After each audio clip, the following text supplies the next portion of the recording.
아름다운 특창을 들려주신, 제가 이름은 잘 모르겠습니다만 장로님 감사합니다. 또 반주해 주신 사모님 고맙습니다.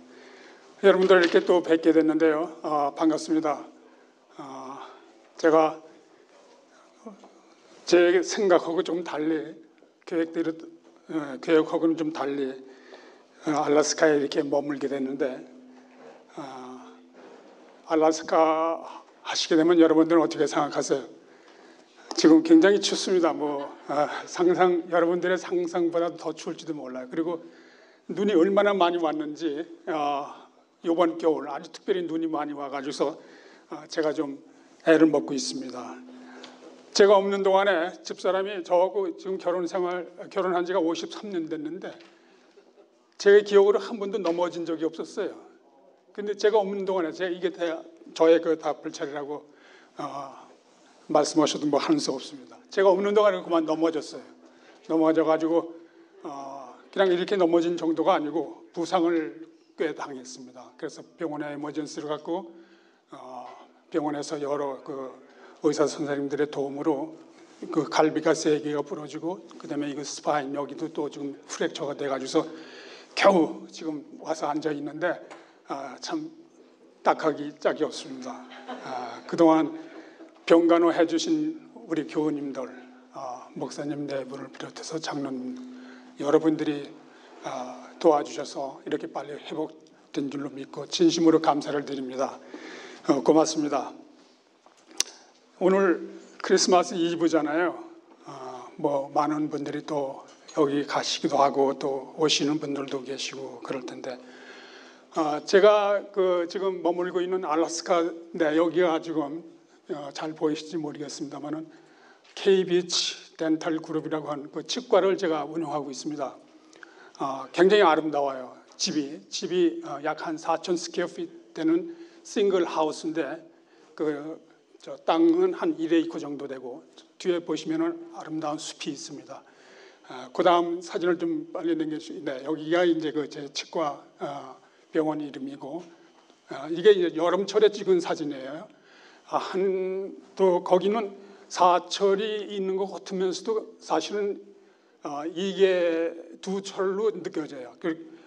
봄과 겨울 이렇게 생각할까? 아니, 여름이 아주 짧기 때문에 4월 달까지는 눈이 오니까는 5월 달에도 혹간 이제 눈이 오는 경우가 있고, 금년 같은 경우는 10월 초순인데 눈이 왔으니까는 아주 짧게 느껴집니다. 이게 이제 그다음 사진을 좀 보여주시고, 멀리서 찍은 병원입니다. 제가 이 병원이 LA에서 치과 병원을 한 30년 하다가 가가지고서는 이 병원을 보고서 반해가지고 이 병원을 구입했는데, 정말 어떻게 이런 시골에 알래스카에 이렇게 아름다운 치과 병원이 있나 해가지고서 얼떨결에 생각을 잘못했던 것 같아요. 그다음에요, 가을 사진입니다. 가을의 단풍, 지금 주변에 정말 아름답습니다. 그다음 사진, 역시 이제 가을 단풍, 우리 병원 앞에서 찍은 사진이에요. 그다음에 이제 겨울이죠. 지금 최근에 눈이 엄청 많이 와가지고, 그다음 사진 아마 제가 캐리브는 아니지만은 우리 저 병원 주변에 이 애니멀들이 이렇게 와일드 애니멀이 많이 나와요. 이거는 이제 무스라고 하는 이제 동물인데, 거기까지입니다. 이런 이제 자연 속에서 제가 생활하고 있습니다. 오늘 제가 드리려고 하는 말씀은, 그래서 제가 이 요한복음 4장에 있는 말씀을 우리 닥터 김께서 얼마 전에 저한테 그런 부탁을 하셨을 때 이제 요한복음 4장을 생각을 하면서, 우리 이 집에서 앵커레이지 비행장까지 오려면은 자동차로 한 3시간 보통 걸립니다. 근데 그게 너무너무 사이트 시닝이 좋아서 저는 그걸 페이버하고 좋아서 늘 드라이브를 해요. 우리 집사람은 조금 저보다 급해가지고 비행기 타고서 한 20분이면 오니까 비행기 타면 그렇게 오는데, 저는 차를 몰면서 그게 저한테 명상의 시간이고 하나님의 말씀을 좀 더 내 생애에 더 의미 있는 스스로의 비춰보는 그런 시간이고 그래서 차를 먼저 타고 오는데 이제 제가 이 말씀을 타임이 지금 크리스마스 이브고 그래서 여러분들한테 무슨 선물을 좀 갖다 드려야 되겠는데 하는 그런 생각으로 오면서 그 산타클로즈가 북극에서 선물을 잔뜩 메고서 보통 이제 도시에 있는 어린이들에게 선물 배급하지 않습니까? 그 어떤 생각을 순간적으로 하면서 노스 베이 처치에 있는 멤버들에게 무슨 선물을 드릴까 하는 그런 생각으로 요한복음 4장을 생각을 해봤습니다. 요한복음 4장 거의 그 인터의 그 챕터에 나오는 스토리는 여러분들이 다 잘 아시는 예수님과 한 여인의 이 뭐예요? 대화인데 이게 이제 우리 주님 하나님 이러다 보니까는 대화 형식이 한 사람은 굉장히 높은 포지션에 있고 그 말씀을 듣는 쪽의 여인은 굉장히 인간이니까는 그런 식으로 더군다나 이제 우리 말 성경에는 그렇게 되어 있지만은 제가 생각하기에는 어쩌면은 연령의 여자가 조금 더 많았을 것 같아요. 예수님보다. 예수님 그때 한 30대 초반이었을 거고 공생애 시작하신 지 얼마 안 되니까. 그런데 나중에 이렇게 보니까는 여자가 그 컨페스 하는 말이 나오죠. 남편이 다섯이 있었다. 그런 걸 봐서 그 여자분의 그 연세가 그 야곱의 우물가에 와서 물을 깃는 그 여자분의 연세가 예수님보다는 높았을 거다 하는 이제 제 추측을 이제 해봅니다. 여러분들 어떻게 생각하세요? 네. 그런데 이 여자에게 놀랍게도 하나님의 선물을 하나님께서 주시는 그 스토리가 여기 나와요. 하나님의 선물. 지금 크리스마스 이브에 여러분들이 선물 많이 받으시고 또 주시기도 하고 여러 가지 그 훈훈한 마음들을 나누는 그런 시간들이신데 제가 생각해 봤어요. 저도 선물을 주기도 하고 선물을 받으면서 지금까지 70평생 이상을 막 이렇게 살아왔는데 그런데 과연 나는 하나님의 선물을 받았나? 이런 생각을 좀 해봤습니다. 여러분들 어떠세요? 하나님의 선물 받으셨습니까? 매일매일 받으세요? 이 여인은 여기 지금 우물가에 나오는 그 여인은 그 하나님의 선물이 뭔지를 잘 모르고 있었어요. 신앙이 있었을까요? 네, 신앙이 있었습니다. 제가 이 지금 요한복음 4장을 구구절절히 이렇게 하려면 시간상 우리가 그거 다 커버하기가 쉽지가 않습니다. 그래서 제가 야곱의 우물을 또 왔어요. 여기 좀 소리 들리시나요? 제가 지금 이 시간차 뭐 이런 것 때문에 죄송합니다. 조금 목이 마르네요. 그래서 이 야곱의 물을 좀 마시겠습니다.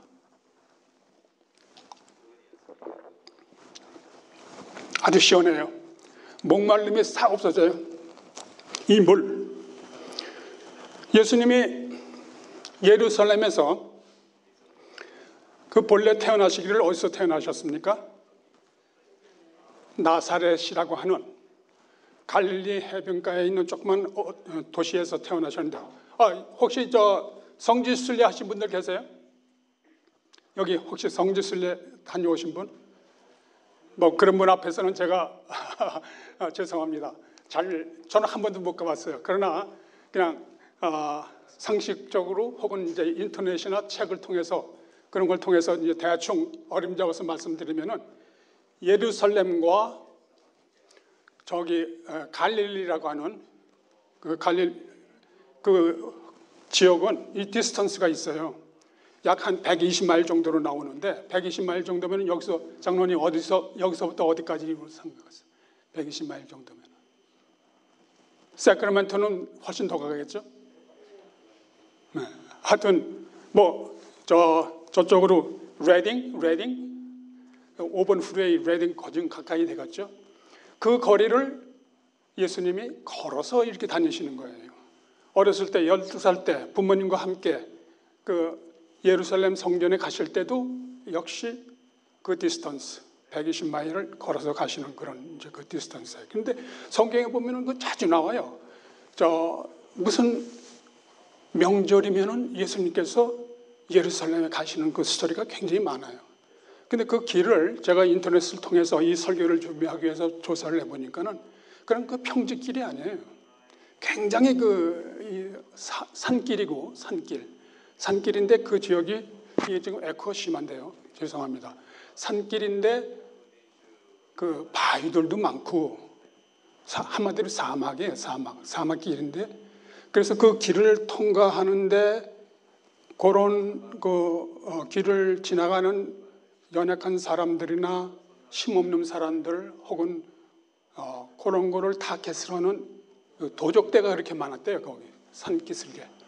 그래서 그 공격을 많이 당하고 그러는데 여러분들이 아시는 대로 누가복음 10장에 보게 되면은 어떤 사람이 거길 지나다가 누구를 만나요? 강도를 만나가지고 하는 그 선한 사마리아 얘기가 나오잖아요. 근데 제가 그 얘기하는 게 아니고 예수님이 지금 그 길을 가시는 거예요. 그 길을 가시다가 행로에서 여기 보면은 예수님이 길을 가시다가 너무 피곤하고 목이 마르신 거예요. 목이 마르셔가지고서는 그 수가라고 하는 수가 그 동네에 이르렀을 때에 거기에서 잠깐 쉬고 싶으신 생각에서 우물 곁에 이렇게 앉으셨던 거예요. 앉으셨는데 제가 여기 성경을 이렇게 보는데 그 여자가 먼저 물을 기르러 왔는지 아니면 예수님이 먼저 거기 앉으셨는지 그건 확실히 구별이 안 돼요. 하여튼 예수님이 앉아서 이렇게 있는데 한 여자가 와가지고서 그 물을 기르는 그 장면을 여러분들이 상상하실 수 있으리라고 됩니다. 그래서 여자가 물을 이렇게 기르는데 여러분들 낯선 사람 이렇게 더군다나 낯선 남자를 보게 되면 여자분들 어떻게 하세요? 바로 이렇게 쳐다보게 안 되죠. 모르겠어요. 그게 우리 동양의 미풍인지 어떤지 모르지만 제가 생각하기에는 그렇게 잘 안 될 것 같아요. 낯선 남자가 어떤 사람이 거기서 앉아 있는데 자기는 지금 물을 기르러 왔고 그러니까 자기 할 일을 하는 거죠. 물 기르는 거죠. 근데 그 야곱의 우물이 지금도 있어요. 지금도 야곱의 우물이 있으니까 그 우물의 역사를 이야기하게 되면 엄청난 거죠. 그래서 그 물을 깃는데 그 여자가 바라보니까는 웬 남자가 앉아 있는데 나중에 그 스토리를 읽어보니까는 그 사람은 자기 동네 사람이 아니고 어디서 온 사람인 것 같아요? 자기네들하고 별로 상종을 하지 않는 어소시에이트를 별로 하지 않는 그런 나그네가 거기 앉아 있는데 모른 척하고 물을 길어 가지고 가려고 했겠죠. 그런데 예수님께서 먼저 말씀하십니다. 뭐라고 말씀하세요? 예수님께서 그 여인에게 물을 좀 달라 이렇게 얘기를 하시니까는 스토리가 거기서부터 이제 시작이 되는데 제가 말씀드리는 이제 그 야곱의 우물 이거는 필요합니다. 우리의 삶에 꼭 필요해요. 아까 우리 집사람이 이렇게 보더니 이 포인셋이 물을 주지 않아서 너무 드라이 돼가 있으면 잎이 떨어진다고 그래요. 그래서 이 포인셋이 뭐가 필요한 거예요? 물이 필요한 거라고요. 이 물. 근데 이 물은 한 번 줘가지고는 끝이 나는 게 아니에요. 이게 주기적으로 줘야만이 이 생명체가 유지되는 거라고요. 또 우리도 마찬가지예요. 사람도 이 물을 안 먹고 견딜 수 있어요? 밥은 식사는 잘 안 오더라도 이 물은 하루에 최소한 얼마를 마셔야 우리 몸이 이렇게 지탱이 되고 서스테이닝이 되는 걸 갖다가 하나님께서는 그렇게 우리를 지으셨어요. 근데 지금 예수님께서 물을 한 잔 저는 마시셨을 거라고 생각이 됩니다. 성경에는 그런 표현이 없어요. 그 여자가 물을 바가지나 뭘 해가지고서는 예수님께 이렇게 드렸을 거라고 봐요. 그래서 그 스토리가 계속된다고요. 근데 예수님이 하시는 말씀이 나에게 다른 물이 있다는 거예요. 지금 자네가 나한테 준 이 야곱의 물 말고 다른 물이 있다는 걸 갖다 그 여자한테 소개하려니까는 그 여자가 이제 심한 그 궁금증과 더불어 이제 계속적으로 그 퀘스천이 나오는데 이거를 바르게 이해를 하려면은 사도 바울 선생님의 그 인간이 무엇인지를 사람이 어떻게 구별이 되는지를 그거를 이해를 해야 이걸 바르게 해석할 수 있다. 저는 그렇게 보고 있습니다. 그거는 다른 게 아니고 예수님께서 저 사도 바울이 고린도전서 후서 이런 말씀이 있습니다. 고린도 후서에 보게 되면은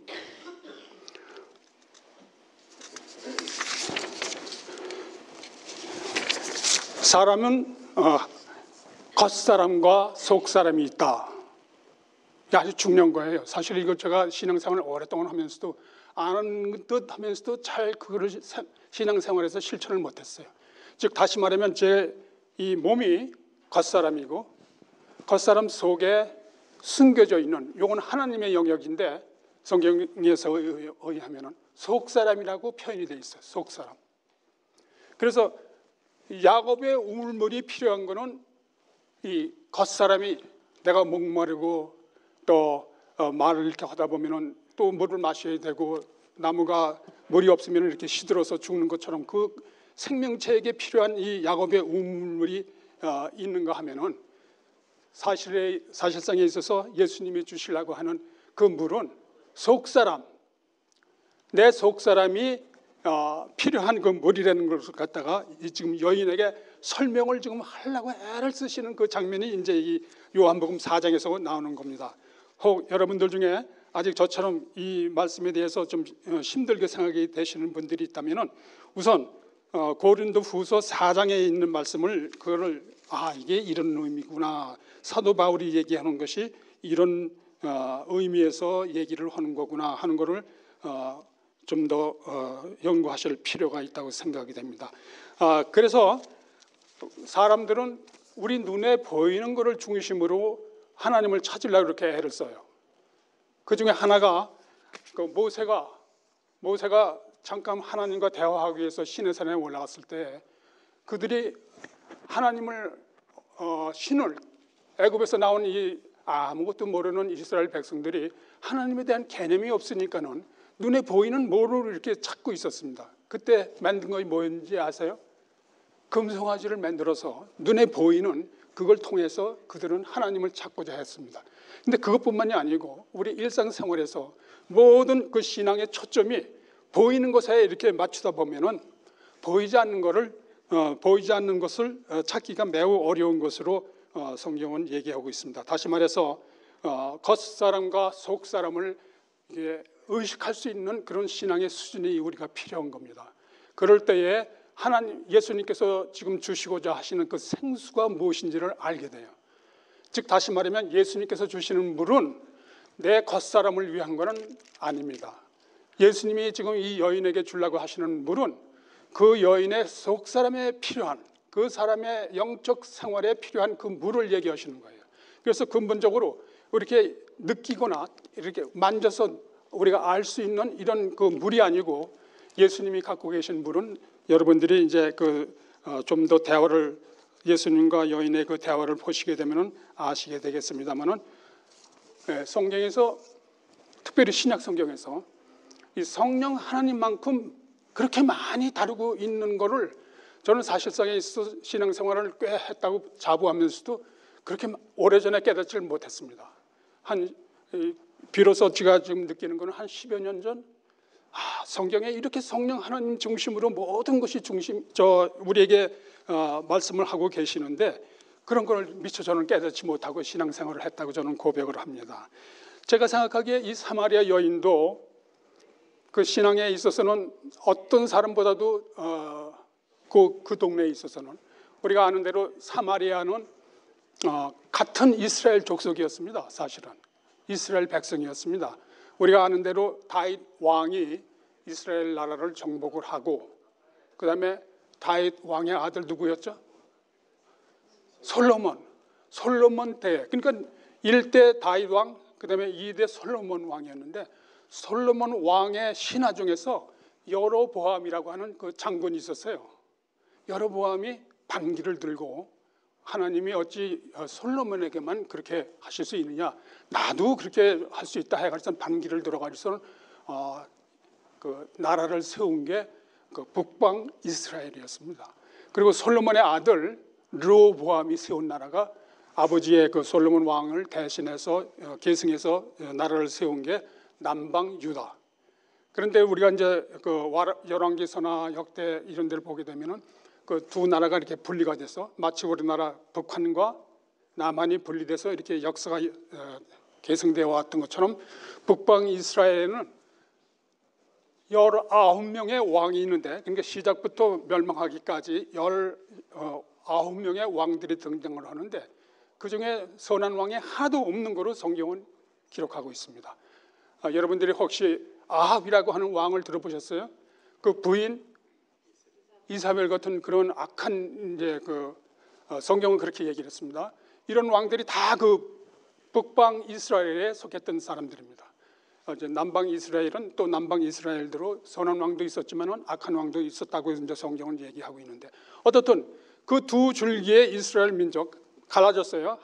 그 북방 이스라엘 민족과 남방 그 유다의 민족이 이렇게 갈라져서 쭉 내려왔는데 북방 이스라엘 민족이 살던 그 지역이 사마리아 지역이라고, 사마리아 땅, 사마리아.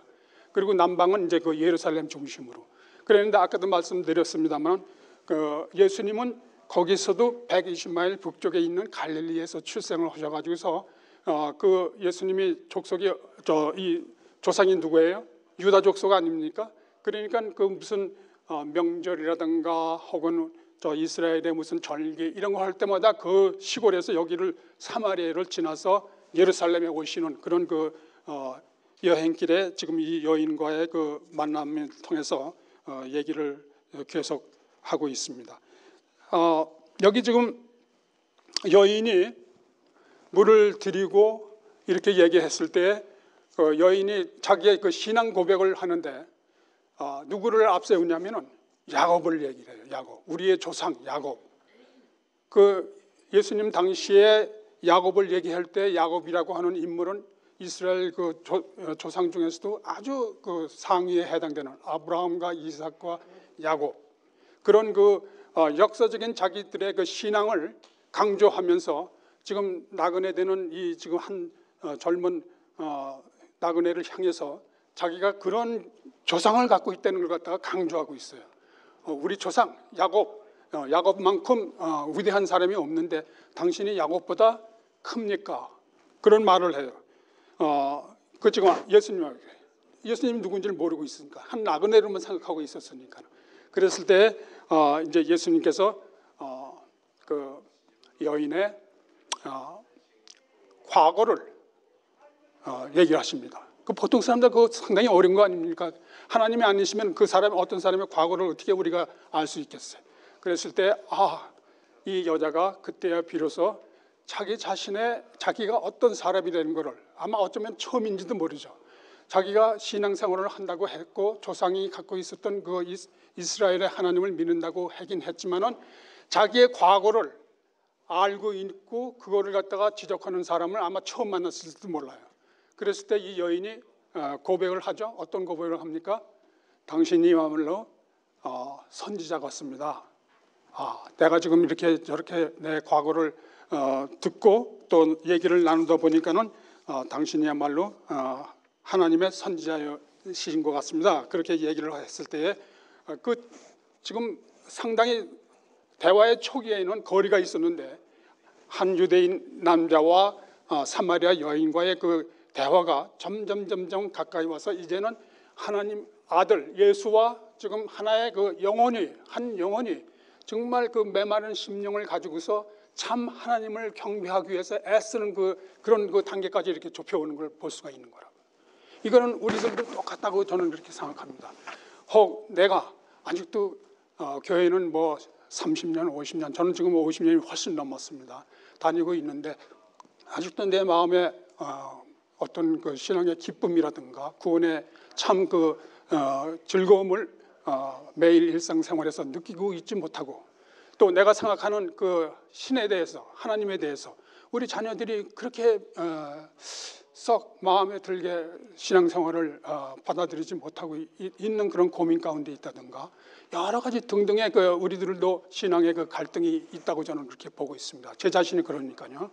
그래서 그런 단계에 있을 때에 제일 먼저 내 자신을 찾는 일이 중요하다고 그렇게 봅니다. 이 여인은 자기 스스로는 찾지 못했습니다. 그런데 예수님이 지적을 했어요. 당신은 어떤 사람인지를 바르게 알아야 됩니다 하고서 지적을 했을 때 그때 예수님 앞에 이 성경에는 그런 표현이 안 되어 있습니다만 무릎을 꿇고 이제 실제적으로 그가 하나님의 선물을 받게 되는데 그래서 그 신앙인들이 하나님의 선물을 받게 되면은 성경은 그렇게 얘기하고 있습니다. 그 배에서 생수의 물이 강같이 흘러나가지고서 그 믿는 그런 상황을 갖다가 예수님께서 하시는 말씀은 믿는 자의 받을 성령을 가리켜 하신 말씀이라고 요한복음 7장에 37절로 39절에 나와 있습니다. 그래서 우리들이 신앙생활을 하면서 다른 이렇게 보이는 것들을 중심으로 하던 신앙생활에서 보이지 않는 것으로 옮겨가게 되면은 그때 그 다음부터는 성령 하나님의 인도를 따라서 신앙생활을 하는 거기 때문에 정말로 놀라운 그 기적의 일이 벌어져요. 여기 성경을 계속해서 읽어보시게 되면 아시는 대로 물을 기르러 왔던 물동이를 내버려 두는 그런, 어떤 면에서 보면 정신 나간 여자 아닙니까? 물 기르러 왔는데 그 물동이를 어떻게 했어요? 물동이를 내팽개치고서 그냥 달려간 거예요. 그 동네로, 자기 동네로. 이거 참 굉장히 놀라운 일이 벌어집니다. 왜?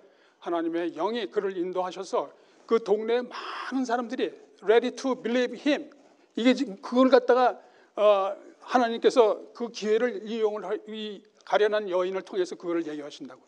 그래가지고 그 보통 우리가 아는 대로 유다 사람들이, 예루살렘에 있는 그 유대 민족들이 사마리아 사람들을 정말 열등 민족으로 이렇게 취급을 하고 상종을, 성경에는 그래서 상종을 하지 않는 그런 마을이었고 그랬는데, 예수님이 거기 가서 며칠을 계셨는지 아세요?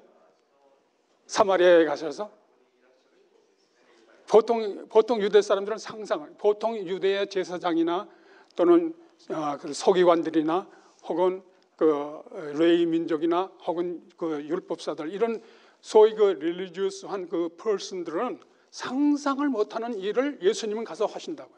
이틀을 머무르세요. 이틀 동안 그들과 함께 동고동락을 하면서 무슨 말씀하셨을까요? 이 천국 복음을 나누어 주셨으리라 믿습니다. 그러니까 그 여인이 받은 그 하나님의 선물을 그 동네에, 사마리아 동네의 모든 사람들에게 이렇게 나누어 주셔가지고서 그 사람들로 하여금 하나님을 믿도록 하는 그런 위대한 일을 여인을 통해서 하셨다고 저는 그렇게 믿고 있습니다. 지금 여기 요한복음 4장에서 우리가 생각할 수 있는 이 물 얘기예요. 사실상에서 하나는 이 땅 속에서 솟아나오는 물, 또 다른 하나는 성령 하나님.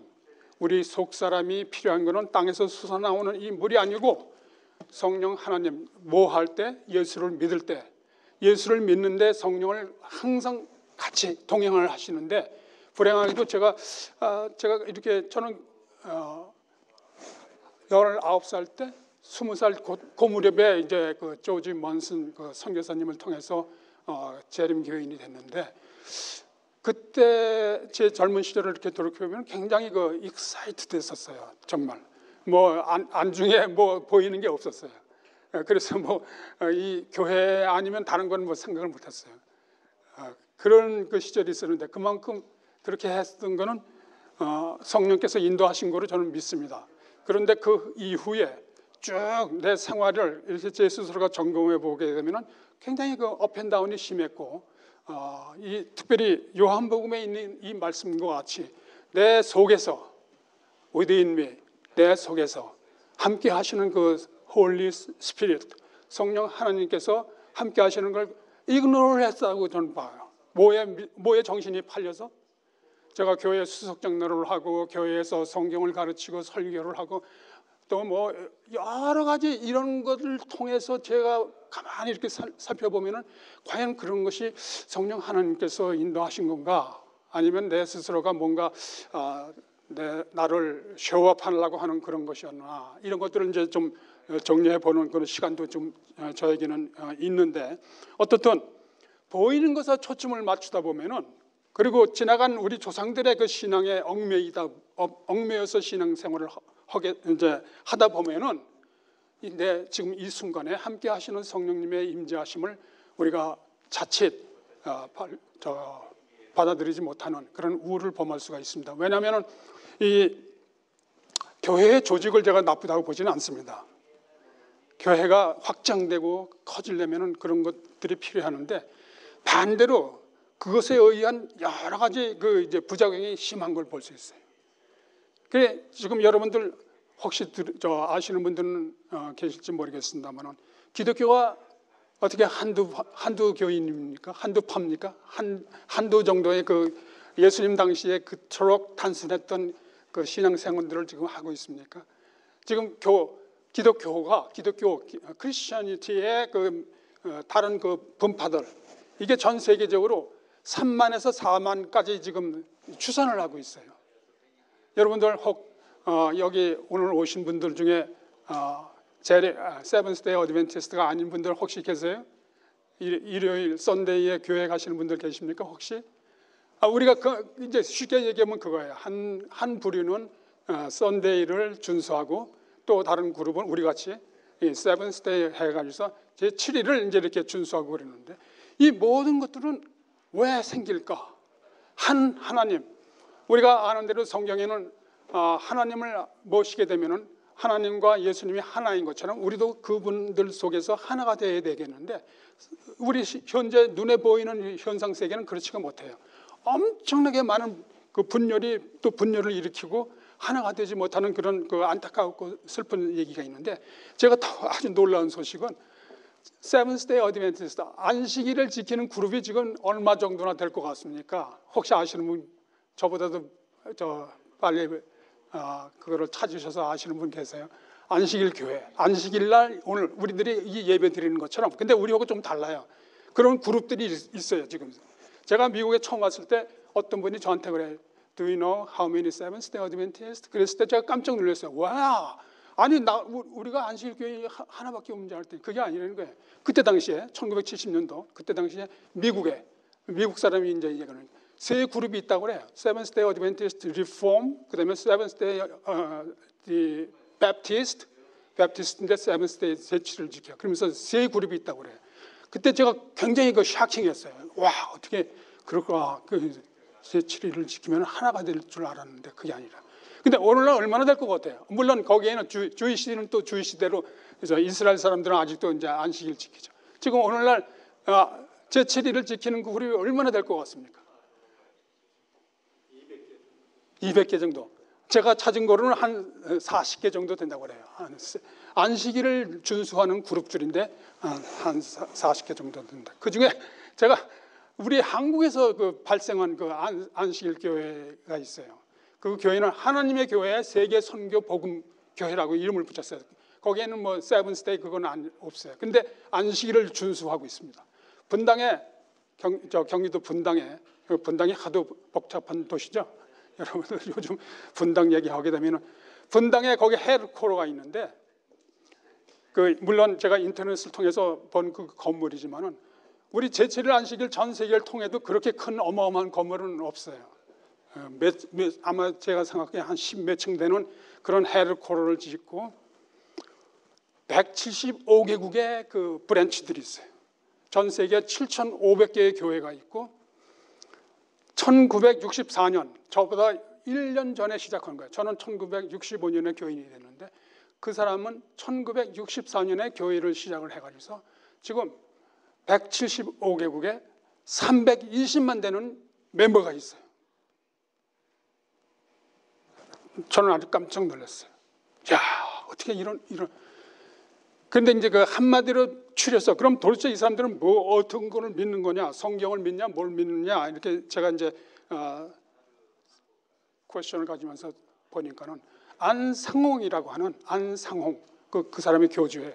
안상홍이라고 하는 사람이 부산에서 저와 같은 안식일교회 멤버였어요. 우리 교회 다니던 사람이 안상홍. 여러분들 이제 인터넷 통해서 한번 찾아보세요. 안상홍. 이 사람이 시작한 하나의 교파예요. 세븐스데이 어드벤티스트인데 그 이름은 감추고 교회 이름을 하나님의 교회 세계 복음 선교회 이렇게 해가지고. 근데 자기가 세컨 크라이스트라고 이렇게 이제 얘기를 하는 거예요. 근데 사람들이 그렇게 많이 몰려드는 거예요. 저는 안식일이 상당히 참 재림 교인으로서 됐을 때 대단한 도전이었습니다. 왜냐하면 제가 그때쯤에 막 조금만 있으면 군대를 나가게 되기 때문에. 근데 제 주변에서 신기원 목사, 하평장 목사, 안천수 장로 이런 분들하고 이렇게 얘기를 해보니까 다 감옥에 갔다 왔어요. 뭐를 안 해서 집청 거부를 했기 때문에. 총을 들질 않았어요. 그때 당시에 많은. 저도 당연히 그렇게 생각을 했죠. 군대에 가게 되면 나도 집청은 할 수가 없을 거다 이렇게 생각했고 이제 그랬었는데, 그 무렵에 시작한 안식일 교회에서 있던 사람이 나가가지고서는 자기가 교회를 만들었는데 지금 현재 교인 수가 320만 되고 스스로가 세컨 크라이스트라고 그러고, 근데 이 사람이 죽었어요. 1985년도에 얼마 안 돼서 죽었는데 그 교회가 지금도 그렇게 잘 번성이 되고 있어요. 근데 그 지금 그 안성홍 씨를 제2의 그 그리스도라고 부르고 사람들이 Father of God 이렇게 부르고, 그거를 바통을 이어서 한 여자가 나타났어요. 아주 그 추종자 중에 한 여자가 나타났는데 그 여자 이름이 장길자라고 하는 거예요. 그러니까 여러분들 안성홍 장길자 한번 찾아보세요. 그냥 한번 어떤 사람들인가, 그 사람들이 그 여자를 하나님의 어머니라고 이렇게 부르고, 그 사람들이 지금 신앙생활을 하는 그 과정에서 제가 그 퀘스천을 걷는 거예요. 하나님의 영이 인도하시는 이 수많은 인류의 그 신앙의 길을 이렇게도 복잡하게 만들어 놓으니까는 여러분들 지금 참 하나님을 어떻게 찾으실 수 있어요? 겉으로 보는 거, 눈으로 보는 거 이런 거 가지고서는 굉장히 혼란스러운 시대입니다. 누구의 인도를 받지 않냐면, 성령 하나님의 인도를 받지 않냐면 잠시도 우리가 정말 바르게 신앙생활하기가 어려운, 매우 힘든 그런 그 케오스와 같은 혼돈의 시대가 지금 우리 앞에 놓여져 있다고 저는 그렇게 생각을 합니다. 그런데 이 여자도 그 단순치가 않은 그런 신앙의 백그라운드가 있지 않았습니까? 야곱의 하나님을 중심으로 해서 그 민족의 역사 속에 얼마나 많은 수도한 그 종교들이 북방 이스라엘을 공격했는지 몰라요. 북방 이스라엘의 종교는 한마디로 얘기하면은 하나님을 믿었어요. 특별히 그 모세의 오경, 모세의 전에 있었던 아브라함의 하나님, 그다음에 아브라함과 이삭과 야곱의 그 하나님을 믿으면서 다른 그 주위에 있는 그 종교들을 많이 수용을 했어요. 그 중에 대표적인 게 바알신이었습니다. 바알신을 북방 이스라엘 백성들이 있어요. 거기에 이스라엘이 지파가 몇 지파가 있었습니까? 12지파 중에서 북방 이스라엘에 몇 지파가 갔어요? 10지파나 갔어요. 그러니까 머저리티의 이스라엘 사람들 출애굽한 다음에 가나안 땅에 들어가서 세틀다운이 됐는데 그 중에 대부분의 사람들이 북방 이스라엘로 넘어갔는데, 그 사람들이 그 바알신을 섬기는 엄청난 배교, 한마디로 얘기하면 하나님께서 십계명에 어떤 말씀을 주셨습니까? 나 이외에 다른 신을 섬기지 말라, 그렇게 되지 않습니까? 그리고 하나님은 오직 한 분이시다는 걸 강조하고 그랬는데, 바알과 같은 신을 아답트하면서 계속해서 하나님과 거리가 멀어지는 그런 종교를 갖고 있었던 그 여자입니다. 그래도 끝까지 지금 예수님과의 그 대화 속에서 보게 되면 우리는 이 산이라고 그래요. 아마 우물가에서 보면은 이렇게 바라보이는 그 산이 있다고 그럽니다. 두 개의 산이 있는데 하나는 바알드라고 그러고 하나는 그리심슨이라고 하는 그 산이 있는데, 그 산에서 예배드리는 거를 얘기하는데, 당신들은, 그러니까 유대 사람들은 그 예루살렘에서 예배드려야 된다고 합디다 하고서 그 예수님과의 일종의 물레기 대신에 그 자기들의 갖고 있는 전통적인 신앙에 그걸 가지고서 예수님과 논쟁을 계속해 나가고 있습니다. 그 그리심산이라고 하는 그 산은 지금도 그 보존이 되어 있는데, 그 산은 축복의 산. 이스라엘 백성들이 가나안을 정복하고서 거기서 하나님 앞에 감사의 예배를 드렸고, 그곳에서 이스라엘 백성들은 하나님의 많은 축복을 받았던 그 산입니다. 그러니까 사마리아 사람들은 그 산을 중심으로 예배 드리는 걸 아주 최고로 생각을 했어요. 그래서 지금 예수님께 그렇게 얘기를 하는 거예요. What's so big? 당신들은 예루살렘에서 예배 드리면 우리는 어디서요? 이 산에서. 이 산이 어떤 산이에요? 자기네 그 민족 역사 속에서 계속 정말 하나님과 더불어 예배 드리는 그 산이 얼마나 소중하고 귀중한지 모른다 하고서 지금 예수님께 도전을 하고 있는 거라고요. 예수님이 하신 말씀은 이게 결론입니다. 그것이 이 산도 아니고 예루살렘도 아니고 이제 예배하는, 진정한 예배하는 그 타임이 오는데, 그 타임이 올 때에는 우리가 겉사람이 드리는 그 예배의 거기에 포인트를 맞추는 게 아니라 속 사람이, 지금 당신의 그 마음이 하나님께로 향할 수 있는 그러한 그 준비가 되어 있어야 된다. 이렇게. 왜냐하면 하나님은 당신의 눈으로 볼 수가 없는 분이시기 때문입니다 하는 그런 말을 합니다. 하나님은 어떤 분이세요? 우리가 아무리 애를 쓰고 여기 오셔서 그 귀한 찬양들 부르시고 그러지만 하나님은 여기 나타나실 수가 없어요. 왜? 우리는 죄인이기 때문에 그분이 나타나는 순간 우리는 어떻게 돼요? 우리는 아직 그만큼 성화된 단계에 있지 않기 때문에 이 겉사람을 지니고 있는 이런 상태에서 하나님을 볼 수가 없는 거로 성경은 얘기합니다. 우리는 아마 바로 소멸될 거예요. 그분이 그렇게 도저히 그 죄와는 가까이 하실 수 없는 분이기 때문에. 그래서 우리에게 나타날 수 있는 유일한 방법이 있습니다. 하나님이 우리와 함께 하실 수 있는 유일한 방법은 눈에 보이지 않게 나타나시는 거예요. 그걸 갖다가 성경은 영이라고 그랬어요. 하나님은 영이시니 영이세요. 인간에게 절대로 그 우리 어떤 모습을 보이실 수가 없는 분이시라고. 하나님은 영이시니 그러므로 예배하는 자는 경배하는 자는 어떻게 해야 돼요? 그 영으로 준비해야 돼요. 오늘 제 자신이 이렇게 설교를 준비하고 성경을 보고 이거는 얼마든지 누구든지 할 수 있는 일이에요. 그러나 진정한 예배자는 여기 앉으신 또 저를 포함을 해서 우리 마음을 살피고 겸비한 마음을 가지고서 이 하나님이 내 마음에 이렇게 들어오실 수 있는 그런 그 단계로 가면서 하나님과의 더불어 교통, 커뮤니케이션, 그것이 이제 예배죠. 그런 예배를 드릴 때 그것이 참된 예배라고 그렇게 얘기를 하니까는 이 여자가 그 모멘트에 제가 생각하기에는 자기 자신의 과거를 다 아시는 그 하나님께 모든 것을 고백을 하고 남편이 다섯이었고 지금은 정말 어쩔 수 없어 또 그 자기의 그 라이프의 일면을 보여드리면서 이제는 자기가 이 야곱의 물이 소중한 게 아니고 이것보다도 몇 배 소중한 자기의 그 속사람이 그 생수의 근원 되시는 예수님을 발견한 그 기쁨 속에서 물동이를 내버려 두고서 이제 마을로 돌아갔다는 그 얘기를 여러분들 그 선물, 그 여자가 받았던 그 선물 이 크리스마스 이브에 여러분들 한번 받아보시면 어떠실까요? 여러분들 감사합니다. 고맙습니다.